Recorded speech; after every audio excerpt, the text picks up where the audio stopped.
जय माता दी दोस्तों, हर हर महादेव। स्वागत है आपका हमारे YouTube चैनल अभव्या वर्ल्ड में। दोस्तों, आज की इस वीडियो में हम आपके लिए श्रावण मास के मंगलवार को पड़ने वाली मंगला गौरी व्रत की कथा लेकर आए हैं और कथा के बाद हम मंगला गौरी व्रत की पूजा विधि के बारे में जानेंगे।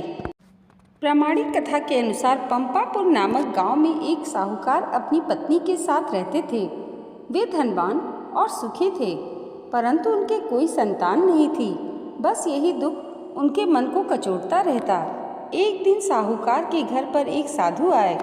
उनका खूब आदर सत्कार किया और अपनी व्यथा सुनाई। उन्होंने मंगलवार को पार्वती जी की पूजा करने तथा व्रत रखने को कहा। श्रावण मास के पहले मंगलवार से सेठानी ने पार्वती जी का पूजन प्रारंभ कर दिया। उस दिन वह व्रत भी रखती। कई महीनों तक उसने व्रत एवं पूजन किया। उसके भक्ति भाव से माता पार्वती प्रसन्न हुई। एक दिन साहूकार को स्वप्न आया कि जिस आम के वृक्ष के नीचे गणेश जी बैठे हों, उस आम के वृक्ष का फल तोड़कर तेरी पत्नी को खिला दे तो अवश्य ही पुत्र रत्न की प्राप्ति होगी। अब तो साहूकार ऐसे आम के वृक्ष को ढूंढता फिरा। एक दिन उसे ऐसा आम का वृक्ष दिखाई दिया। तब फल तोड़ने के लिए उसने पेड़ पर पत्थर मारे।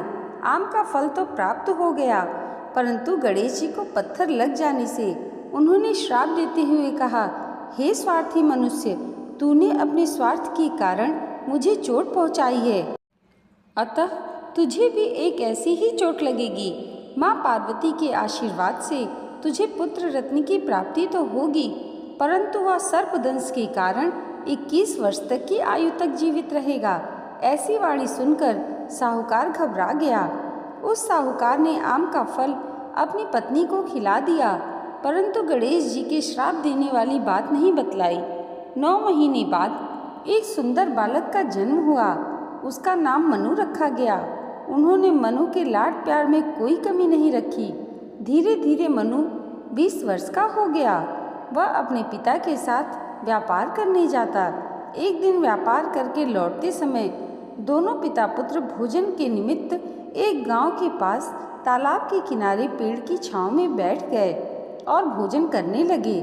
तदंतर उस गांव की 2 लड़कियां उस तालाब पर कपड़े धोने आईं।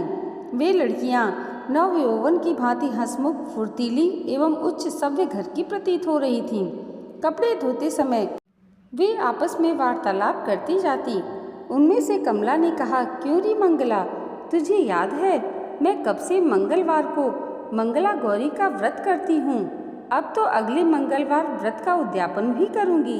इस व्रत के करने से मुझे मेरे मन लायक पति मिलेगा और सुख चैन से रहूँगी। ऐसा कहते हुए कमला ने आगे कहा, मंगला, तू भी अगले साल श्रावण मास से पहले मंगलवार से व्रत करना चालू कर दे तो तुझे भी मनपसंद वर मिलेगा। इस व्रत को करने से पति की आयु भी बढ़ती है। तब तो मंगला भी व्रत करने को राजी हो गई। पेड़ के नीचे भोजन करते समय वे दोनों पिता पुत्र उन लड़कियों की बातचीत सुन रहे थे।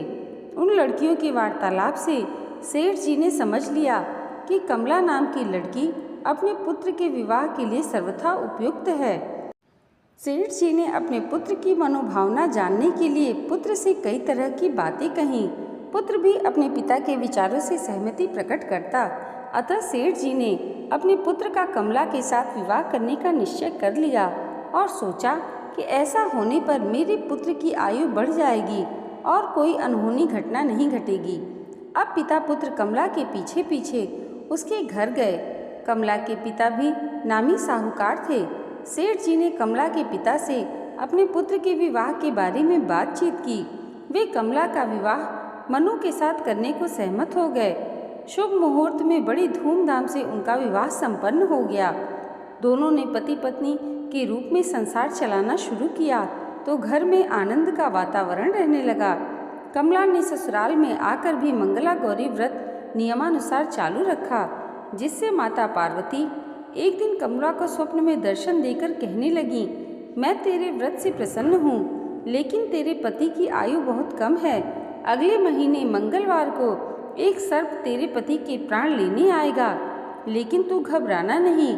सर्प के लिए एक प्याले में मीठा दूध रखना उसके पास एक खाली मटकी रख देना। साफ दूध पीकर अपने आप मटकी में चला जाएगा। तब तो जल्दी से उस मटकी का मुंह कपड़े से बांध देना और उसे जंगल में छोड़ आना। इससे तेरे पति के प्राण बच जाएंगे। अब मंगलवार का दिन आया। कमला ने किसी को कुछ भी नहीं बताया और माता पार्वती के कहे अनुसार सारा कार्य कर दिया। माँ पार्वती की कृपा से कमला के पति के प्राण बच गए। इस प्रकार व्रत के प्रभाव से मनु दोष मुक्त हो गया। जब घर के लोगों को सारी घटना मालूम हुई तो सबने खुशी मनाई। अब तो चारों ओर कमला का गुणगान होने लगा। गांव की महिलाओं ने कमला से व्रत का विधि विधान पूछा और व्रत करने लगी। कमला ने भी अगले मंगलवार विधि विधान से मंगला गौरी व्रत का उद्यापन भव्य रूप से कराया। ब्राह्मणों को भोजन करा, यथाश्रेष्ठ दक्षिणा देकर उनका आशीर्वाद लिया। इति श्री मंगला गौरी व्रत कथा। दोस्तों, आइए अब जानते हैं मंगला गौरी व्रत की पूजा विधि। यह व्रत श्रावण मास में जितने मंगलवार आते हैं उस दिन गौरी जी का पूजन किया जाता है। यह व्रत केवल कन्याओं तथा महिलाओं को ही करना चाहिए। पूजन से पहले स्नान करें। एक पाटे पर लाल और सफ़ेद वस्त्र बिछाकर सफ़ेद कपड़े पर चावल की 9 तथा लाल कपड़े पर गेहूं की 16 छोटी छोटी डेरियां बनाएं, जिसे षोडश मातृका कहते हैं। उसी पटे पर थोड़े चावल रखकर गणेश जी की मूर्ति तथा गेहूं रखकर एक जल का कलश भरकर रखें। आटे से बना चौमुखी दिया बनाएं, अगरबत्ती भी जलाएं। कलश पर मिट्टी से मंगला गौरी की मूर्ति बनाकर रखें। सर्वप्रथम गणेश जी का पूजन करके फिर कलश तथा दीपक का पूजन करें। षोडश मातृका का पूजन करके मंगला गौरी की मूर्ति को जल के छींटे फिर पंचामृत के छींटे दें। पुनः जल के छींटे देकर विधिवत पूजन सामग्री से पूजन करें। याद रहे कि मूर्ति का श्रृंगार करना ना भूलें तथा गणेश जी को जनेऊ अवश्य चढ़ाई जाती है। एक सकोरे में आटा भरकर उस पर सुपारी रखें तथा जो दक्षिणा देना है वह आटे के अंदर रखें। पंचमेवा तथा लड्डू का भोग लगाकर कथा सुने एवं आरती करें।